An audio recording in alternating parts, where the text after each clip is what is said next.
En conclusion, quelles sont les perspectives de lutte qui se dressent devant nous? Je voudrais en parler pour conclure cette émission. Quelles sont les perspectives de lutte qui se dressent devant nous? Je vais juste mettre assez d'énergie ici parce qu'il en manque. Voilà, je déplace ça là et je place ça là. Hop. Voilà, mes chers amis, les perspectives collectives sont les suivantes. L'alliance impérialiste de l'OTAN va redoubler des attaques contre l'alliance des États du Sahel, qui est considérée comme un obstacle majeur à l'accomplissement de la volonté hégémonique occidentale sur l'Afrique. Il faut donc s'attendre à des attaques redoublées aux frontières nord, aux frontières sud, est et ouest de la Confédération de l'Alliance des États du Sahel. Ces attaques auront la même organisation générale que celle de Tinzaouaten. Elles essaieront de profiter de circonstances naturelles, atmosphériques. Elles essaieront de profiter de la géographie des reliefs. Et elles bénéficieront bien sûr des satellites criminels des puissances impérialistes qui flottent sur l'Afrique. Et ce n'est pas le fait que l'OTAN ait doté le Sénégal d'un nouveau satellite qui va y changer grand-chose. Eh bien, vous savez très bien que le ciel africain est pollué par les puissances impérialistes depuis plusieurs siècles. Et elles se permettent de regarder et de surveiller toutes les activités stratégiques des pays africains. Donc, la Confédération de l'Alliance des États du Sahel doit s'attendre à un redoublement d'agressions sauvages. Ce sont des agressions du style celle de Tinzaouaten qui vont être organisées. J'avais dit, il y a 2 ans, que l'Afrique sahélienne, et plus largement l'Afrique, serait victime d'une guerre des drones. Je ne veux pas avancer sans que vous témoigniez. Est-ce que j'ai dit ici, il y a au moins 2 ans, dans une conférence sur les évolutions de la tactique et de la stratégie des ennemis de l'Afrique, est-ce que j'avais dit que l'Afrique serait victime de la guerre des drones? Que la guerre des drones serait importée en Afrique? Je l'avais dit ou pas? À l'occasion de l'élimination d'un certain nombre de dirigeants iraniens par la méthode des attaques de drones, je m'étais retourné vers les leaders africains pour leur dire de se préparer à la guerre des drones. Elisabeth Jomako, je l'ai dit ou pas? Il y a 2 ans. Je l'ai dit ou pas? J'ai donné une conférence entière en disant que les prochaines attaques contre l'Afrique seront des attaques qui se baseront énormément sur le drone de guerre. Oui ou non?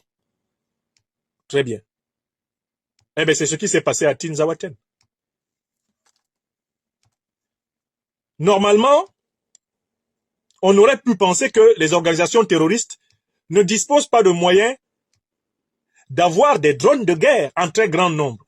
Mais c'était ignorer que les organisations terroristes sont parrainées par l'organisation impérialiste de l'OTAN et que celle-ci dispose, en effet, exceptionnellement, de nombreux drones de guerre. J'avais dit que les terroristes attaqueraient le Sahel par les drones. Tinzaouaten, c'est la première grande attaque de drones organisée contre un pays sahélien depuis que l'Afrique existe. Tinzaouaten, dans le nord du Mali, c'est la première grande attaque de drones organisée contre un pays d'Afrique noire. Donc, est-ce que vous êtes d'accord que j'avais dit ça? Je dis bien il y a 2 ans. Il y a 2 ans. Deux. J'en profite pour dire à nos dirigeants ouest-africains que les aéronefs achetés dans les grandes puissances occidentales ont des systèmes électroniques que les fabricants contrôlent toujours. Je recommence. Les aéronefs achetés auprès des grandes puissances impérialistes occidentales ont des systèmes de contrôle. Toutes les grandes puissances qui fabriquent des aéronefs ont des systèmes de contrôle électronique de ces aéronefs.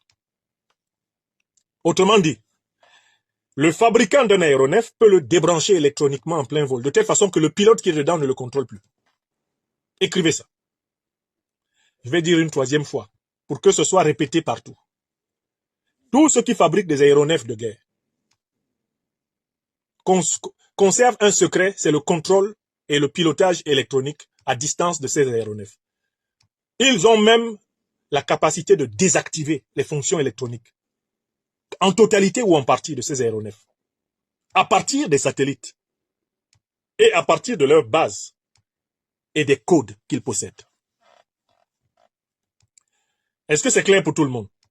C'est-à-dire que vous montez dans un hélicoptère qui est de fabrication de l'une de ces puissances, Ils savent que vous êtes monté dedans. Si c'est un hélicoptère dont ils ont fabriqué l'électronique, ils le débranchent. Le pilote dans l'air, là, il appuie les manettes, il ne contrôle plus rien. Il le désactive.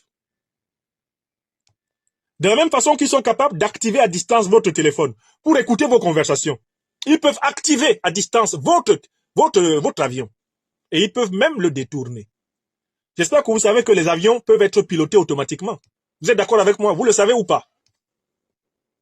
Les avions peuvent être pilotés automatiquement.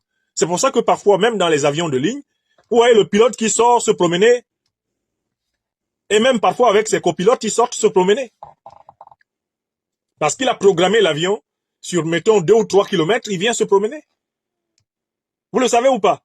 Mais si un avion peut être piloté automatiquement, mais celui qui l'a fabriqué, vous pensez qu'il n'a pas la télécommande? Au sol ou dans les satellites? Il l'a. Donc, je voudrais inviter les dirigeants africains et les peuples africains en général à prendre conscience que la guerre est devenue sophistiquée.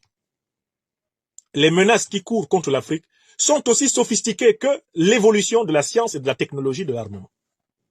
Ça, c'est la deuxième remarque que je voudrais faire aujourd'hui. Que nul ne dise qu'on ne savait pas. On sait ce qu'ils peuvent faire. On sait ce qu'ils savent faire. Au passage, j'espère que vous savez comment a été tué, selon plusieurs renseignements, le leader de la rébellion angolaise pro-otanienne, la rébellion angolaise pro-impérialiste de l'UNITA. Vous savez comment il a été tué, non? Savimbi. Puisque les Otaniens avaient négocié une paix des braves avec le pouvoir angolais, mais ils se sont fait donner les coordonnées dans l'espace, les coordonnées GPS de Savimbi. Savimbi a été livré par ses maîtres, selon plusieurs enquêtes. Ils ont dit il est là-bas. Grâce à son téléphone, ils l'ont repéré et ils ont donné les indications à l'ennemi, qui a concentré ses troupes dans la zone où Savimbi était et qui a eu sa peau. Vous le savez ou pas? Alors donc, nous les Africains, nous devons briller maintenant par notre lucidité. Il ne faut pas que nous marchions dans le monde comme des aveugles. Il ne faut pas que nous marchions dans le monde comme si nous ne savions pas à quoi nous avons affaire. Nous avons affaire à des gens qui estiment que les richesses d'Africains ne doivent pas profiter prioritairement aux Africains. Ils ont décidé ça il y a 600 ans. Et ils se donnent tous les moyens tous les jours pour empêcher que cela arrive. Si on persécute des penseurs, des lanceurs d'alerte, des intellectuels politiques comme moi, c'est pour vous empêcher de savoir que nous, Africains, avons déjà reçu de Dieu tout ce qu'il faut pour être heureux sur la terre.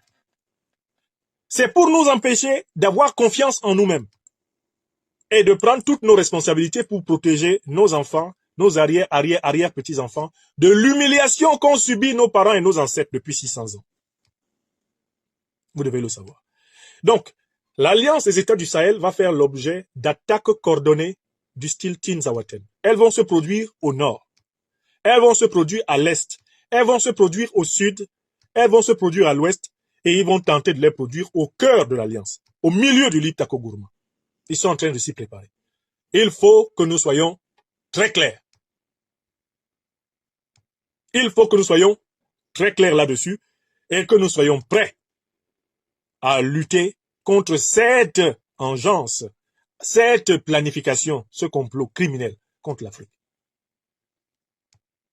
Quatrième recommandation, perspective collective.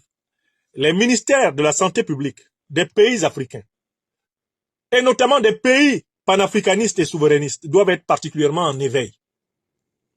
Les politiques de santé sont devenues le déguisement de la guerre contre l'Afrique. Les Africains ne doivent plus accepter de politiques de santé publique pilotées à partir de conclusions scientifiques de laboratoires impérialistes. Toutes les conclusions scientifiques de laboratoires impérialistes à propos de produits pharmaceutiques qui sont infligés aux Africains peuvent être le cheval de Troie de l'extermination continentale. C'est ma quatrième remarque. Les ministres de la Santé doivent comprendre qu'ils ne sont pas simplement des ministres de la protection de la bonne santé de la population, mais ils sont des ministres de la sécurité. La sécurité.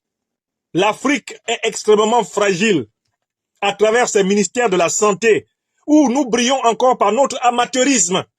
notre porosité, notre naïveté. Il y a encore beaucoup de pratiques sanitaires dans le domaine public qui sont dictées de l'extérieur par des organisations corrompues par l'impérialisme. L'Afrique est extrêmement poreuse, extrêmement fragile, extrêmement faible devant le pouvoir des laboratoires biologiques étrangers. J'ai écrit un article d'alerte, j'en ai même fait un livre. L'Afrique face à la menace des armes biologiques. Le livre est sorti il y a 2 ans. C'est vrai ou c'est faux? Le livre est sorti il y a 2 ans. C'est vrai ou c'est faux? Vous avez mon livre ou pas? Actuellement, ils sont en train d'activer tout ça. Ils viennent avec de soi-disant bonnes intentions. Les ministres de la santé africains, par naïveté, parfois par cupidité, acceptent de mettre en œuvre des politiques de santé dont ils ne maîtrisent pas le contenu. Ils ne maîtrisent pas les agents chimiques qui sont inoculés aux populations. Ils ne maîtrisent pas les conséquences. Et quand il y a des conséquences qui se produisent, ils font semblant d'avoir été pris de court. Alors que bien souvent, ils ont été corrompus. On leur a mouillé la barbe pour accepter ces merdes. J'ai écrit un livre entier dessus. Je l'ai publié il y a 2 ans. Il y a un chapitre très documenté. L'Afrique sous la menace des armes biologiques. J'ai étudié en particulier le rôle du terrible docteur Wouter Basson en Afrique du Sud, qui avait mis en place des laboratoires avec la coopération des grandes puissances occidentales pour restreindre la population africaine, pour stériliser les Africains en Afrique du Sud et ainsi assurer la suprématie raciale des criminels racistes de l'apartheid. J'ai rédigé une étude très fouillée que j'ai publiée sous forme de livre avec 2 autres études. C'est disponible dans ma bibliographie.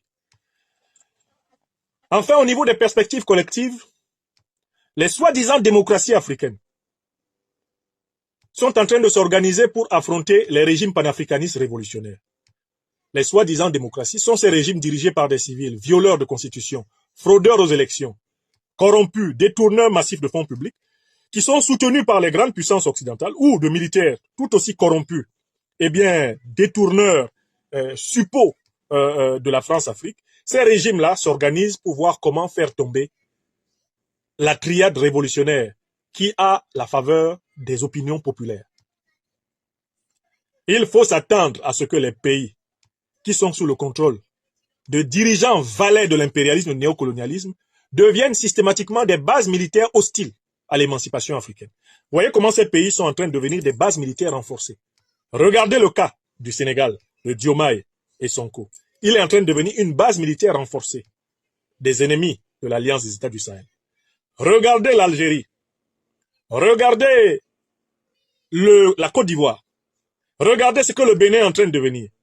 Regardez le Ghana. Regardez la Mauritanie. Tous ces pays sont en train de devenir des bases militaires renforcées. Donc, il faut très clairement prendre acte du fait que ce sont des pays hostiles et que ce sont des pays à partir desquels vont partir des rébellions armées et des tentatives de coup d'État.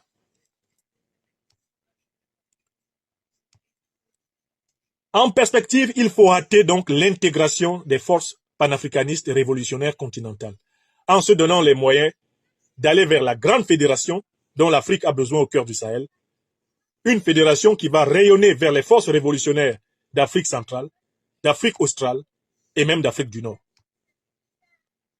Il faut prendre conscience de cet enjeu. Pour ce qui est du plan personnel, les perspectives sont très simples.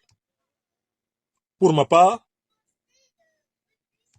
je considère que je vais poursuivre sans coup férir ma contribution à l'éveil des Africains par la continuation de la publication de mes conférences, comme celle d'aujourd'hui, la publication de livres. Au mois d'octobre, j'en ai un que je publie au Mali, un recueil de poèmes révolutionnaires consacré à la lutte du peuple malien.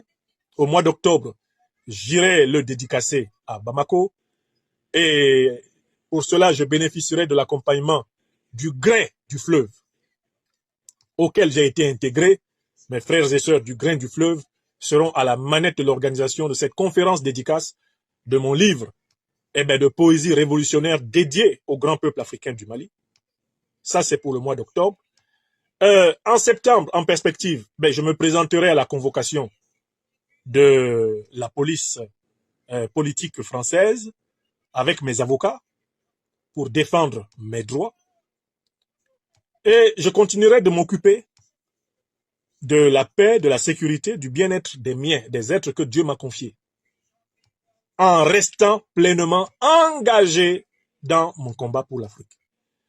À court terme, ce sont les perspectives. À long terme, incontestablement, cette carrière se poursuivra et s'achèvera en Afrique. Au moment où le Tout-Puissant, le peuple africain, de mon choix, et moi-même, nous l'aurons voulu. Voilà ce que je voulais vous dire aujourd'hui.